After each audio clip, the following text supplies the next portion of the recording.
Hello everyone, this is Nilesh Kumar Gupta and you are watching NG Physics Classes. पिछले term पे मैंने आप लोगों को सारे परिपथ वगैरह खत्म हो गए थे और कुछ एक सवाल कराए थे और मैं उम्मीद करता हूँ वो सवाल आप सभी लोगों को क्लियर है। अब इसी के बाद हमारे सामने अगला प्रश्न है, किसी प्रत्यावर्ती परिपथ में औसत व्यय शक्ति की गणना हेतु व्यंजक स्थापित कीजिए। तो चलिए देखते हैं, औसत व्यय शक्ति की गणना हेतु व्यंजक स्थापित करते हैं। कैसे करना है सभी लोग ऑन द बोर्ड गौर से देखेंगे। चलिए, शक्ति क्या शक्ति की अगर हम बात करें तो बचपन से शक्ति का सूत्र पढ़ रहे हैं, शक्ति बराबर कार्य बटे समय, और जो कार्य है वही ऊर्जा है। जब आपने ये सूत्र बचपन में पढ़ा था, अगर आपको याद हो तो, वैसे मैं भी आपको पढ़ा चुका हूं, जो कार्य है वही ऊर्जा है। अच्छा, जब किसी विद्युत परिपथ में आप विद्युत धारा प्रवाहित करते हैं तो ऊर्जा व्यय होती है। तो मैंने बोला यहाँ पर जो कार्य है वही ऊर्जा है, यानी यहाँ पर जो ऊर्जा है वो ऊर्जा है जो व्यय होती है ना। जहाँ पर भी समय का भाग लग जाता है वहाँ एक शब्द आ जाता है जिससे हम क्या बोलते हैं, दर। किसी विद्युत परिपथ में ऊर्जा के व्यय की दर को सामर्थ्य कहते हैं। किसी विद्युत परिपथ में ऊर्जा व्यय की दर को सामर्थ्य कहते हैं। क्लियर है? सामर्थ्य का मतलब होता है शक्ति। क्लियर है? जैसे कई बार आपने बुजुर्गों को ये कहते सुना हुआ होगा, ये वर्ड ज्यादातर सामर्थ्य, भैया हम तो अपनी सामर्थ्य के हिसाब से खर्च करेंगे, है ना। तो वही सामर्थ्य है, ताकत, शक्ति। कहानी समझ में आ रही है आप लोगों को मेरी की नहीं आ रही है? तो किसी विद्युत परिपथ में ऊर्जा के व्यय की दर को शक्ति कहते हैं। इतनी रामायण आपको समझ में आई? आगे बढ़ जाऊं? अच्छी बात है। अगर आपको मेरी ये बात समझ में आ गई तो मैं आगे बढ़ता हूँ। परिभाषा अगर किसी ने पूछी तो बता दोगे ना? किसी विद्युत परिपथ में ऊर्जा व्यय की दर को सामर्थ्य कहते हैं या शक्ति कहते हैं या विद्युत शक्ति कहते हैं। क्लियर? आगे बढ़ू? इससे पहले कि मैं आगे बढ़ूं, यहाँ पर थोड़ा सा रफ वर्क करा रहा हूँ, ये मैं आपको पहले भी बता चुका हूँ। शक्ति बराबर कार्य बटे समय हम लोग जानते हैं। फिर हमने बताया था W बराबर क्यों बे, याद आ रहा है? पढ़ा चुका हूँ ये सब, आज से 2-4 दिन पहले भी पढ़ाया था शायद आपने। Q बराबर IT, D पैसों की पैसों, T पैसों की पैसों, T से T कट जाएगा तो P बराबर तिहाई है गई, क्या हो गई? P बराबर क्या हो गया हमारा? IP या VI, कुछ भी लिखो, है ना। कुछ याद आ रहा है? VIP क्या? VIP बताया था आपको या नहीं बताया था? ये बताएं पहले। क्लियर है यहाँ तक सभी को? तो शक्ति का सूत्र P बराबर VI होता है। इस बात से आप एग्री करते हैं सभी लोग? अगर इस बात से आप लोग एग्री करते हैं तो मैं शुरुआत करता हूँ। तो किसी विद्युत परिपथ में औसत व्यय शक्ति की गणना हेतु व्यंजक स्थापित करना है। तो करें शुरुआत। तो भैया मैं ये जानता हूँ कि शक्ति का सूत्र होता है P बराबर VI, P बराबर VI, P बराबर VI। यहाँ तक किसी को कोई दिक्कत भैया? सीन क्लियर है? गिलपानी? चलो अब आगे यहाँ पर ही बताओ। विभव का समीकरण रोज लिखते हो, क्या होता है? V0 sin omega. ठीक है भैया, मैंने यहाँ पर शक्ति का सूत्र दिया, ये डायरेक्ट लिख दिया। आप चाहो तो ऐसे स्टेप बढ़ा के भी कर सकते हो ऊपर, कोई दिक्कत वाली बात नहीं। ठीक है, वैसे यहीं से करो, कोई दिक्कत नहीं। क्लियर है? अब धारा का समीकरण होता है, तो हमें मालूम है धारा विभवांतर से या तो समान कला में होती है, या अग्रगामी होती है, या पश्चगामी होती है। ये तीन ही काम होते हैं, सही बोल रहा हूँ? तो धारा का मैंने एक समीकरण मान लिया, मैंने मान लिया विभव का समीकरण ही है, तो धारा का समीकरण हो गया I0 sin omega t minus five. आप -5 भी ले सकते हो, आप +5 भी ले सकते हो, कोई दिक्कत वाली बात नहीं, क्योंकि कलांतर क्वेश्चन कुछ तो होगा, है ना। तो एक सामान्य सूत्र निकालने के लिए हमने ऐसे मान लिया। क्लियर? तो हमने यहाँ पर विभव का समीकरण जानते हैं, धारा का समीकरण हमने ये मान लिया। आगे बढ़ो, आगे बढ़ रहा हूँ। इसकी जरूरत तो नहीं है, इसे मिटा दो अगर आप इजाजत दें तो।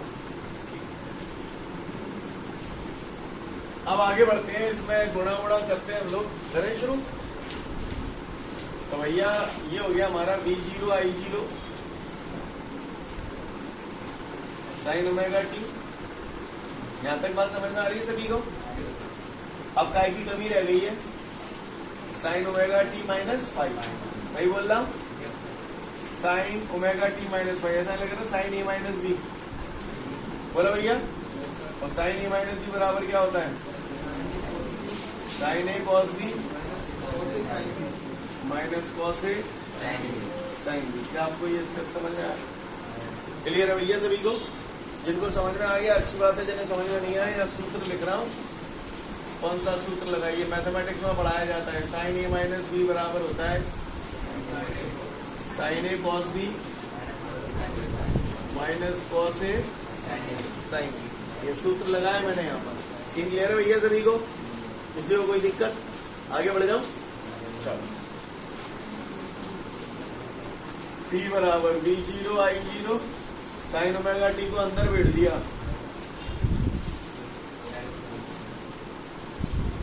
ये समझ में आया? बोलो भैया। तो साइन ओमेगा टी को इससे गुणा करेंगे,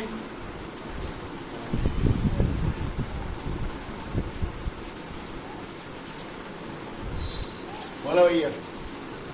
ओके है काम है, अच्छी बात।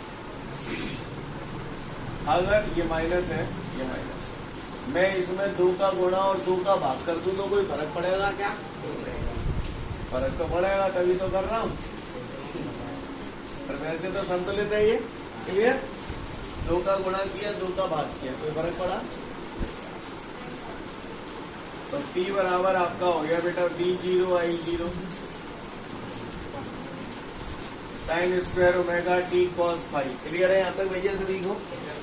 आगे बढ़ू, अगर यहाँ तक बात आपको समझ में आ गई तो माइनस, ठीक है,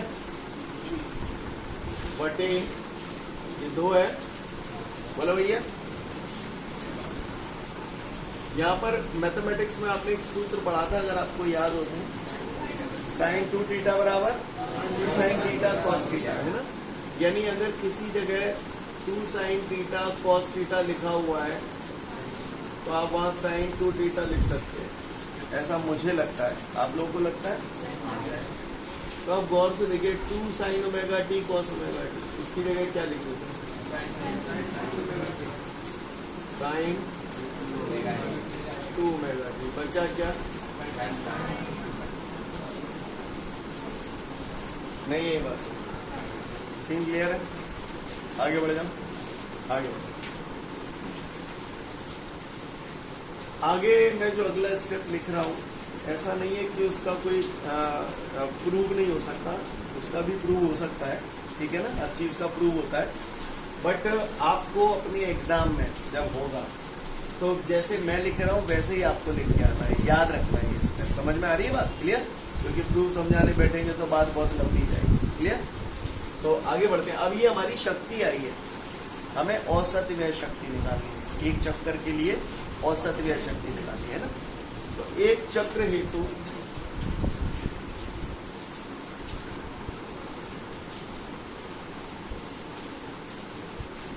प्रत्यावर्ती धारा कैसे बहती है आपको मालूम है ना? एक पूर्ण चक्कर हेतु साइन स्क्वायर ओमेगा टी का जो मान होता है वो 1/2 होता है, और साइन 2 ओमेगा टी का जो मान होता है वो 0 होता है। कितना होता है? एक पूर्ण चक्कर हेतु साइन स्क्वायर ओमेगा टी बराबर 1/2 और साइन 2 ओमेगा टी बराबर 0 होता है। ये याद रखना है, क्लियर? ये दोनों मान उठा के इसमें रख रहा हूँ, तो अब जो शक्ति आएगी वो कैसी आएगी? औसत व्यय शक्ति। इसलिए सफिक्स में मैंने एवी लिख दिया, यानी एवरेज। क्लियर? V0 I0, हाँ भैया, 1/2 cos फाइव, जाकी जगह 0 को गुणा साइन फाइव थे, वो 0 में 2 को भाग लगाओ, तो औसत व्यय शक्ति की एवरेज बराबर, ये तो कहानी खत्म हो गई। 1/2 cos फाइव हो जाते, गुणा करते हैं वो, तो जाएंगे लिख सकता हूँ।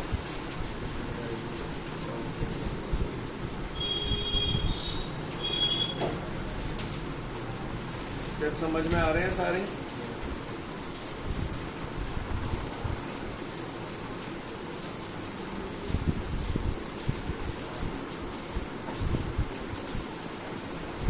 को ऐसे लिख सकता हूँ, बोलो भैया, √2 इंटू √2 होता है।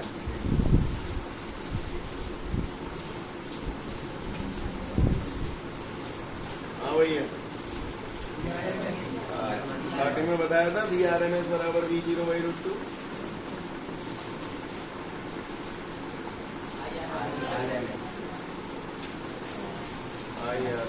और ये आ गया औसत में शक्ति सूत्र की तरह। ये सूत्र मैंने आपको डायरेक्ट लिखवाया भी था उसमें, याद है?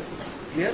तो किसी ने पूछा किसी विद्युत परिपथ में औसत व्यय शक्ति की गणना हेतु व्यंजक स्थापित कीजिए, तो हम उसे बता देंगे V एवरेज बराबर VRMS into IRMS cos ∅। Clear है? एक बात सुनो ध्यान से, शक्ति का सूत्र P बराबर VI तो होता है।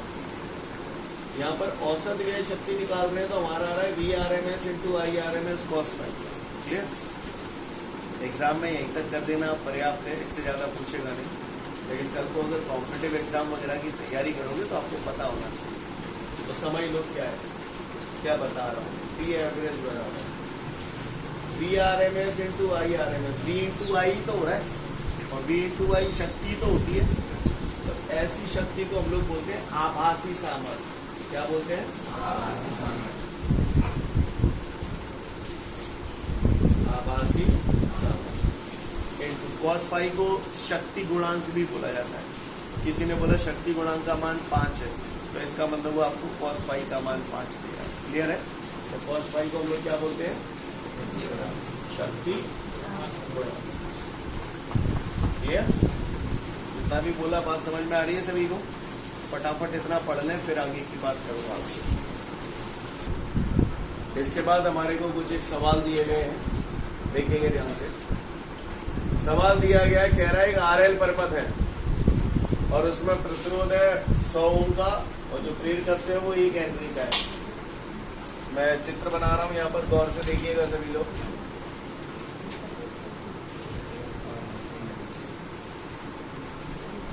ये मैंने RL परिपथ बना दिया। बोलो भैया, प्रतिरोध का मान 1 ओम दे रहा है, 100 ओम सॉरी, और प्रेरक तत्व का मान कितना दे रहा है? 1 हेनरी।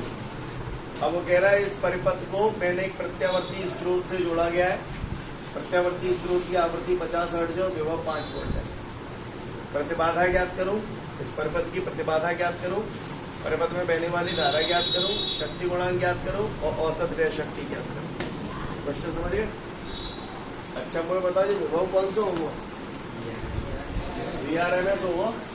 मानते हो इस बात को आप लोग? चुना दो तो RMS ही होता है। धारा कौन सी निकालनी होगी? है चलो भैया शुरुआत करो। सबसे पहले प्रतिबाधा पूछ रहा है, RL परिपथ है। प्रतिबाधा का सूत्र बोलो। Z बराबर √R² प्लस XL²। हमने जो पढ़ा है √R² plus XL minus XC whole square.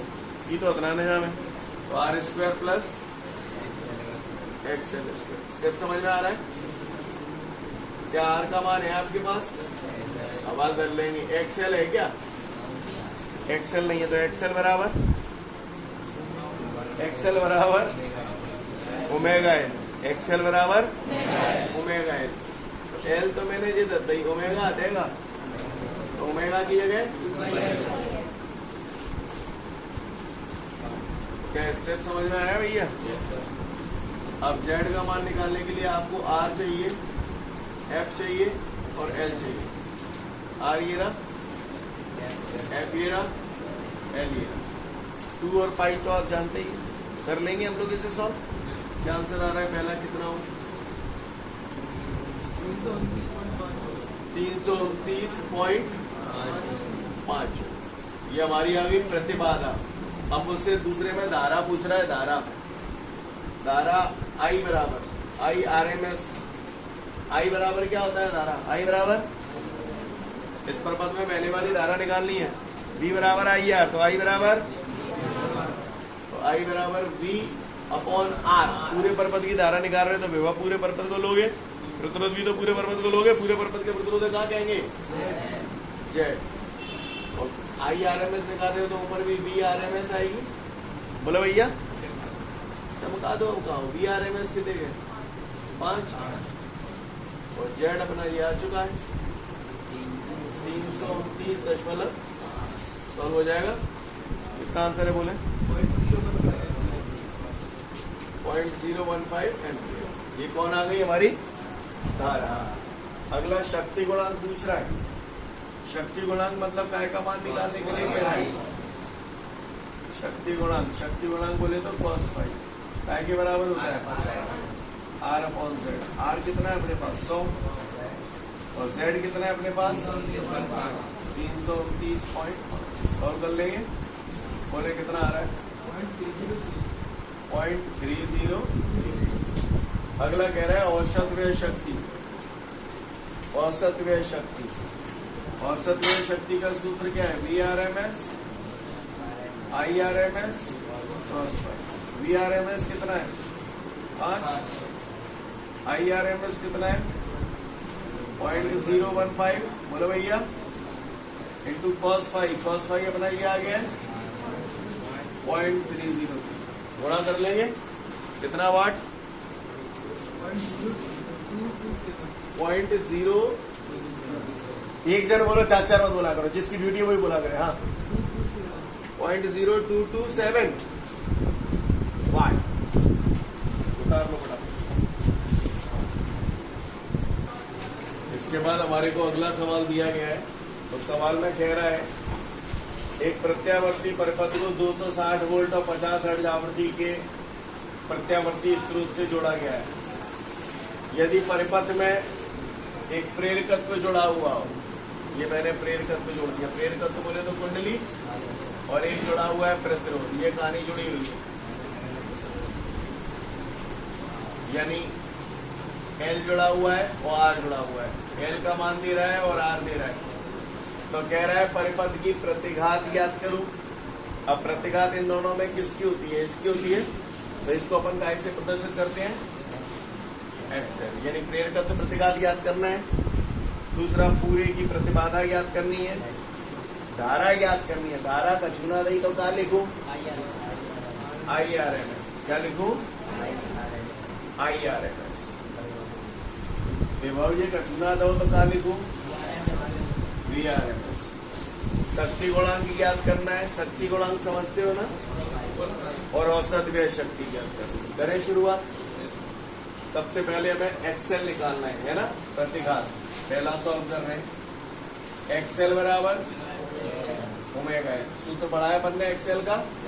क्या होता है XL बराबर ओमेगा है। अब L तो है मेरे पास, ओमेगा है क्या। क्या करूं आदि समझ में आ रही है। 2 पाई F कितना है 50, L कितना है 0.05 अपॉन पाई। दशमलव के बाद 2 अंक है तो नीचे 2 जीरो बढ़ जाएंगे। बोलो भैया पाई से पाई कट गया, 50 दूनी 100 से ये 100 काट दूं। बोलो भैया क्या आ गया 5 ओम। ये XL बराबर 5 ओम। आप लोग एक बात समझ लें, आपके बोर्ड एग्जाम में जो क्वेश्चन आते हैं वो सामान्य तौर पर ऐसे आएंगे जिनकी कैलकुलेशन इजी हो जाएगी। जैसे आपने देखा कैलकुलेशन इसकी इजी हो रही है, इससे पिछले वाला जो था उसमें कैलकुलेशन थोड़ी सी टफ थी। क्लियर है, समझ में आ रही है बात। लेकिन सामान्यतः बोर्ड एग्जाम में अगर इस टाइप की क्वेश्चन आते हैं तो कैलकुलेशन इस प्रकार की होगी जिसे आप आसानी से हल कर सकें। आपको मेरी बात समझ में आ रही है सभी को।